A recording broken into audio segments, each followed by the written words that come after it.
आणि वर्ध्याच्या साई मंदिरात रमण आर्ट परिवार आणि साई सेवा मंडळाच्या सहकार्याने विठ्ठल रुक्मिणीच्या 6 फूट उंच प्रतिकृतीसह रांगोळीची कलाकृती साकारण्यात आलेली आहे। 25 फूट लांब आणि 20 फूट रुंद अशी भव्य रांगोळी साकारण्यासाठी 6 तासांचा वेळ लागला। 200 किलो रांगोळीचा वापर करत 12 कलाकारांनी ही रांगोळी साकारलेली आहे। तसंच वारकरी दिंडीचा देखावा, फुगडी असे देखावे सुद्धा साकारण्यात आलेले आहेत। रांगोळी पाहण्यासाठी आणि दर्शन घेण्यासाठी सकाळपासूनच भक्तांनी गर्दी केलेली आहे।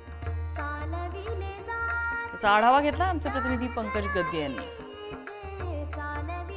आषाढी एकादशीच्या निमित्ताने वर्ध्यात सुंदर अशी रांगोळी साकारण्यात आली आहे। वर्ध्यातील साई मंदिरामध्ये ही रांगोळी साकारण्यात आली आहे। आपण पाहू शकता अशी सुंदर आकर्षक अशी रांगोळी साकारण्यात आलेली आहे। या रांगोळीमध्ये वारकरी तसेच एकूणच वारकरी संप्रदाय दाखवण्याचा प्रयत्न केला आहे। आषाढी एकादशीच्या निमित्ताने विठ्ठलाला लावण्यात आलेला टिळा सोबतच आकर्षक अशी रांगोळी काढण्यात आली आहे। सोबत वारकरी वासुदेवाचे सुद्धा दर्शन आपल्याला या रांगोळीमधून होत आहे। एकूणच 20 बाय 25 फुटामध्ये ही रांगोळी असून मोठ्या परिश्रमातून रमण आर्टच्या माध्यमातून ही रांगोळी साकारण्यात आलेली आहे। उत्तम असाच लोकांची पाहण्यासाठी सुद्धा गर्दी होत आहे। आपल्यासोबत बोलण्यासाठी रमण आर्टचे कलाकार आहेत। काय सांगाल, कशा प्रकारची रांगोळी, कसा संदेश रांगोळीतून देण्याचा प्रयत्न केला? रामकृष्ण हरी।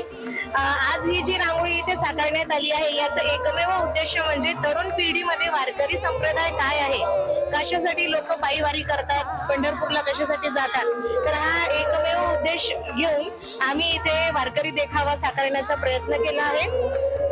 एकूणच ही जी रांगोळी काढली आहे, किती तास रांगोळीला लागले, किती किलो रांगोळीचा वापर करण्यात आला, किती फुटामध्ये ही रांगोळी आहे? रांगोळी एकूण 25 ते 20 फुटा स्क्वेअर फीट आहे आणि 6 तास लागला आहे। 200 किलो रांगोळीचा या ठिकाणी उपयोग करण्यात आलेला आहे। पंकज गद्गे, पुढारी न्यूज, वर्धा।